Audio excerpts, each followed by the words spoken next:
आता इथून बघाल तर इथून कच्चा रस्ता चालू होत आहे.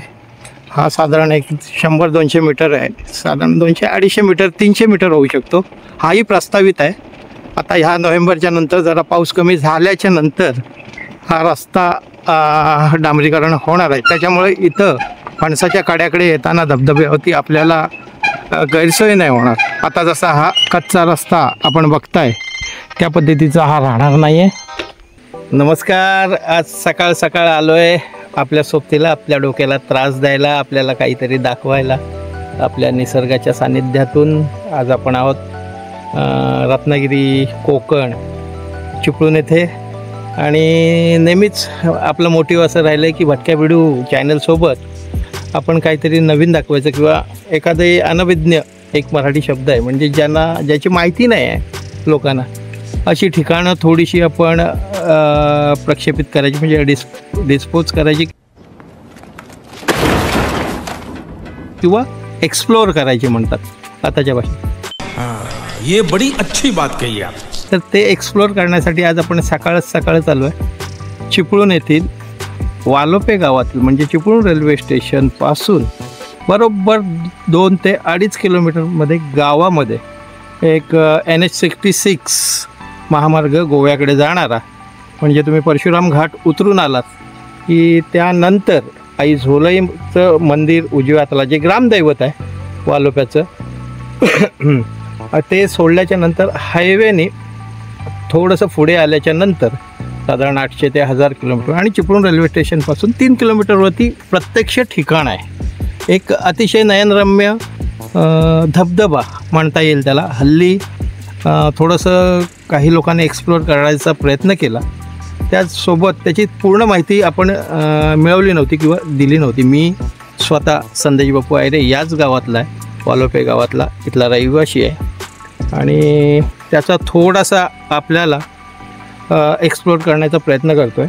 तर मुंबई गोवा हायवेने आपण आल्याच्या नंतर इथे बघितलं तर डाव्या हाताला काजवेवाडी म्हणून आहे. त्या गावात 10-12 वाड्या आहेत आमच्या, त्यापैकी एक काजवेवाडी आहे. तिथून एक रस्ता व्हिडियल कॉलनीकडनं वरती येतो आहे.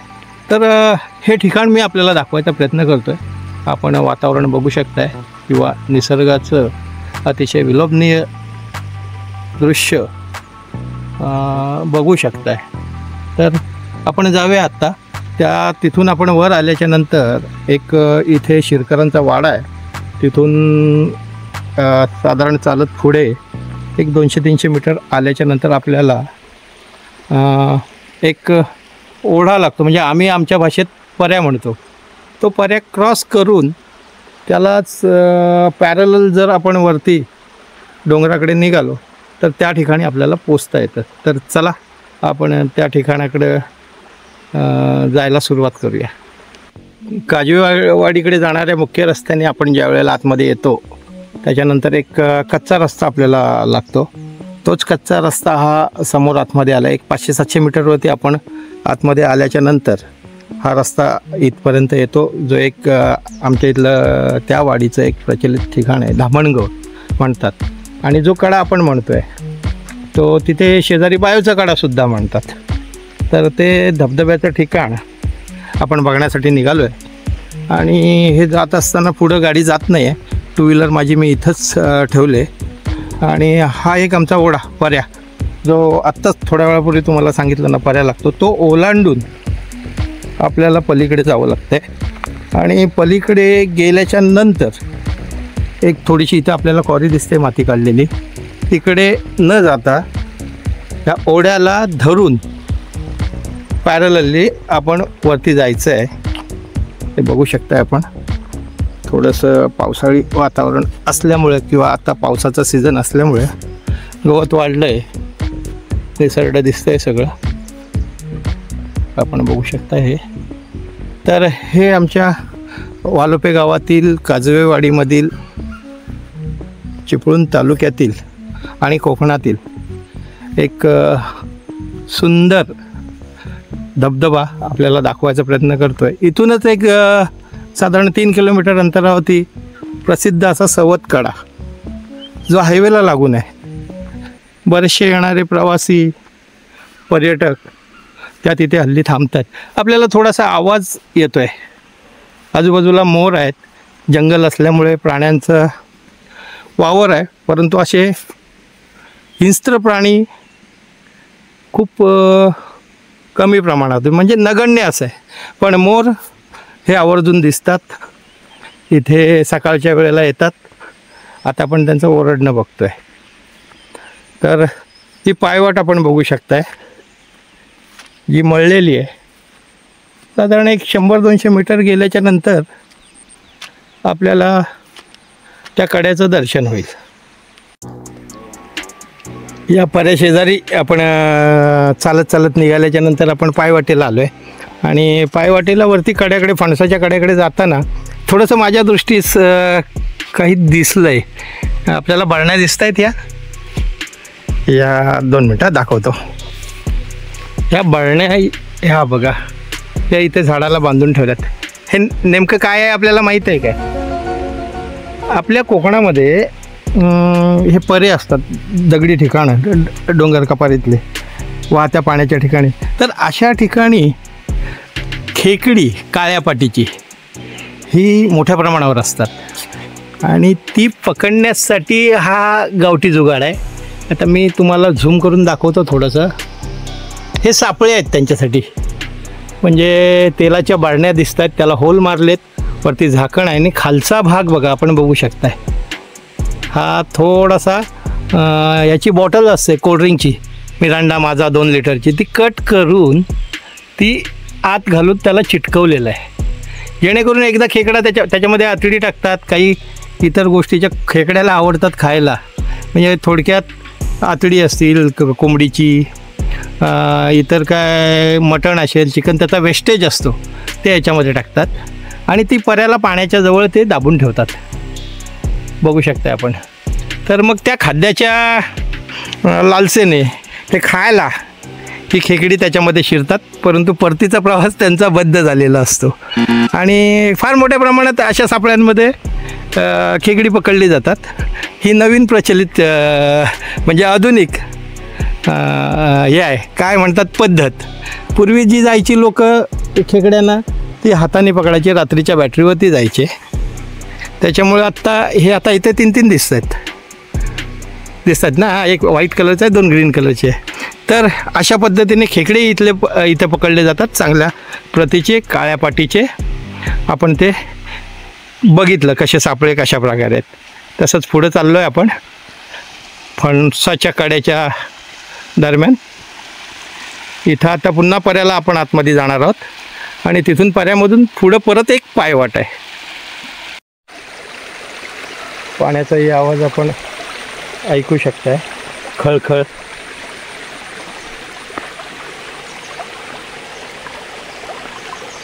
अतिशय निर्मळ, स्वच्छ आणि शुद्ध पाणी आहे. कारण लोकवस्ती नसल्यामुळे इथं त्या प्रकारचं त्या पाण्याचा वापर किंवा दूषित करण्याचा प्रश्नच येत नाही. आता मात्र आपल्याला ओढ्यातून जावं लागतं आहे, कारण इथं पलीकडे जाण्यासाठी पण वाट बघूया. पुढं जाऊया आपण जर मुख्यतः कोकणातला विचार कराल, डोंगर, कडे, जंगल, झाडं आणि त्यामध्ये असणारे पशुपक्षी प्राणी, याची जाणीव आपल्याला निश्चित होते. आता आपण जरा वरच्या ठिकाणी आलो आहे, तरी पण हे वालोपे गाव जे आहे हे चिपळूण शहरापासून साधारण 5 किलोमीटरच्या अंतरावर आहे परिसरातलं. आता आपण समोर बघू शकताय की समोरच्या बिल्डिंग्स वगैरे दिसत आहेत, डोंगर दिसतो आहे, तो चिपळूणचा शहरी भाग आहे. त्यामुळे शहराच्या अगदी लगत आहे. इथं यायचं झालं तर तसं काही कठीण नाही आहे प्रवासाला आणि रस्त्यावरचं ठिकाण आहे. त्याच्यामुळं जे प्रेक्षणीय आहे, अनविज्ञ आहे, ते आपण दाखवायचा प्रयत्न करतो आहे. मित्रांनो, याच पर्यामध्ये एका सुंदर अशा कातळ भागात जिथनं पाणी वाहतं आहे अशा ठिकाणी मी थांबलो आहे, बसलो आहे. अतिशय मनाला समाधान देणारं वातावरणसुद्धा आहे, पाणी झुळझुळ वाहतं आहे.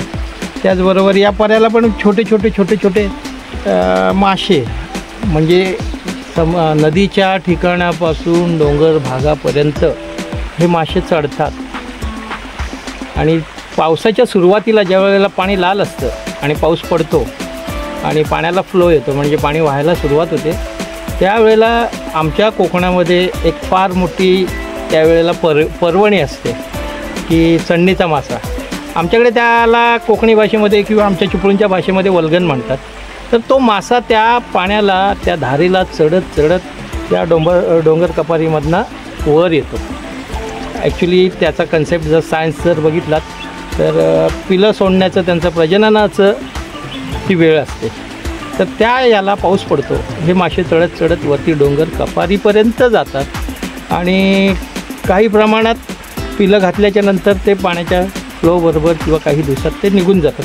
परंतु ती पिलं इथे मोठी होत असतात आणि छोटी छोटी पिलं आपल्याला ह्या पर्यामध्ये, या डोहामध्ये मी तुम्हाला दाखवतो.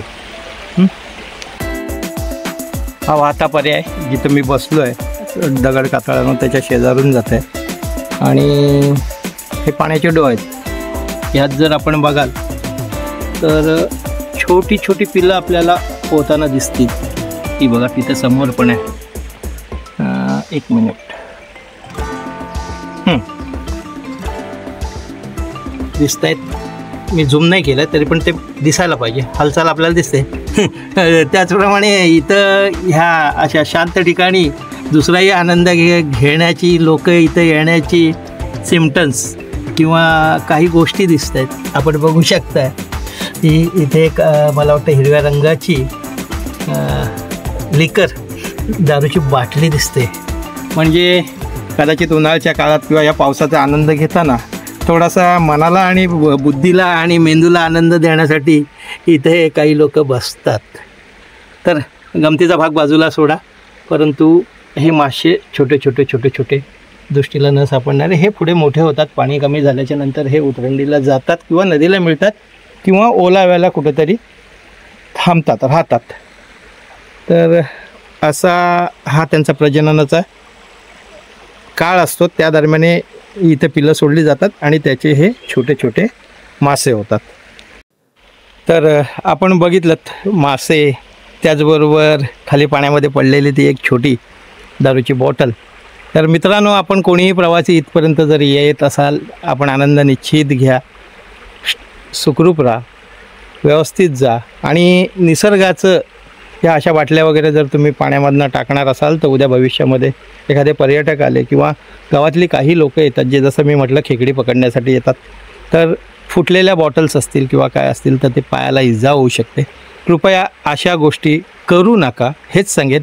परंतु जर काय अशा गोष्टी तुम्ही आनंद घेण्याचा लपून छपून प्रयत्न केलात किंवा जाहिरीत्या जरी केलात तरी ह्या अशा बॉटल्स तुम्ही इतरत्र टाकू नका. कृपया मित्रांनो, तुम्ही तुमच्यासोबत घेऊन जा, विनंती आहे.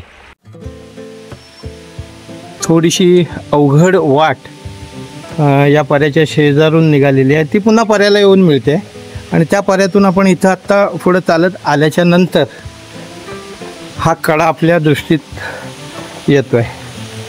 आपण बघू शकताय हा जो कडा आहे हाच बावीच्या कड्याच्या शेजारी, म्हणजे ह्याला मुळात नाव जे आहे ते सुरुवातीला मी सांगितलं आहे त्या पद्धतीचंच नाव असेल. कारण इथली जी जुनी लोक आहेत तर त्यावेळेला वेगवेगळ्या पद्धतीने म्हणायचे की हा बावीचा कडा, हा वर एक दुरा आहे तिथे पाणी राहतं थोडं, पण हे साधारण पाणी नोव्हेंबरच्या दरम्यान संपतं. तर थोडंसं पुढं जाऊया, आपण बघूया पाण्याचा आवाज आणि आपल्या व्हिडिओचा व्हॉइस हे थोडासा डिस्टर्बन्स होऊ शकतो याच्यामध्ये. हा बघा, हेच ते ठिकाण जिथं हा धबधबा साधारण 30 फूट उंचीवरून पडतो आहे. खाली डुंबाला छोटंसं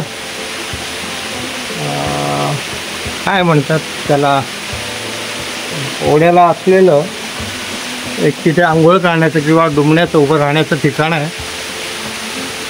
आपण बघू शकतो खूप छान.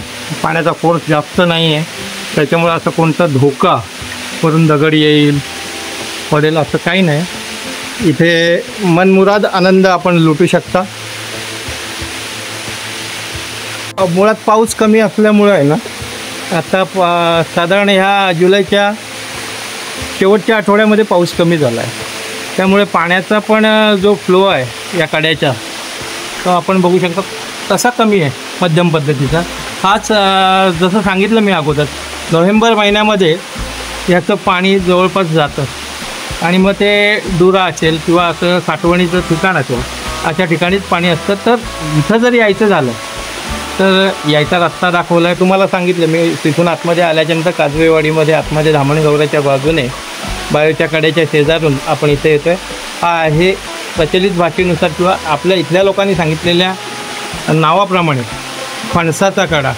आणि त्याच्या शेजारच्या हे आपण बघू शकता इथे कडा आहे या बाजूला उजव्या हाताला माझ्यावरती, त्याला बायोचा कडा म्हणतात. पण नाव घेताना लोक म्हणतात ना की फणसाचा कडा, बायोचा कडा. तर आपल्याला मी हा एक्सप्लोअर केला आहे.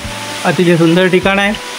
जर शक्य झालं आपल्याला तर फार दूर जाण्यापेक्षा जवळच्या जवळ जर आपल्या सहलीचा सुखीचा आनंद जर आपल्याला घ्यायचा असेल तर निश्चित या. पुन्हा एकदा सांगतो, या वालोपे गावात म्हणजे चिपळूण तालुक्यातील वालोपे गाव जिथं रेल्वे स्टेशन आहे, रेल्वे स्टेशनपासून साधारण 2-2.5-3 किलोमीटरच्या अंतरावरती असलेला हा धबधबा. आणि त्याचप्रमाणे चिपळूणपासून एक 5 किलोमीटर म्हणजे खेर्डी बहादूरशेठकडनं येताना उजव्या हाताला आणि तवत कडा जो इथला प्रचलित आहे दक्षिणी असतो, तिथून आल्याच्यानंतर एक साधारण 3-3.5 किलोमीटर, रेल्वे स्टेशनपासून साधारण 2-2.5-3 किलोमीटर असं हे ठिकाण. हे जर ठिकाण आपल्याला एक्सप्लोअर करायचं असेल, आनंद घ्यायचा असेल, त्याचा पत्ताही मी तुम्हाला सांगितला आहे. तर आपली सहल चांगल्या पद्धतीने सुखात आनंदात जवळच्या ठिकाणी जर साजरी करायची असेल तर ह्या फणसाच्या कड्याजवळ या. आणि जर हा व्हिडिओ जर आपल्याला आवडला असेल तर नेहमीप्रमाणेच लाईक करा, शेअर करा आणि सबस्क्राईब करा. तुर्तास आपली रजा घेतो. पुढच्या ब्लॉगमध्ये पुढचं ठिकाण घेऊन येतो. जय महाराष्ट्र.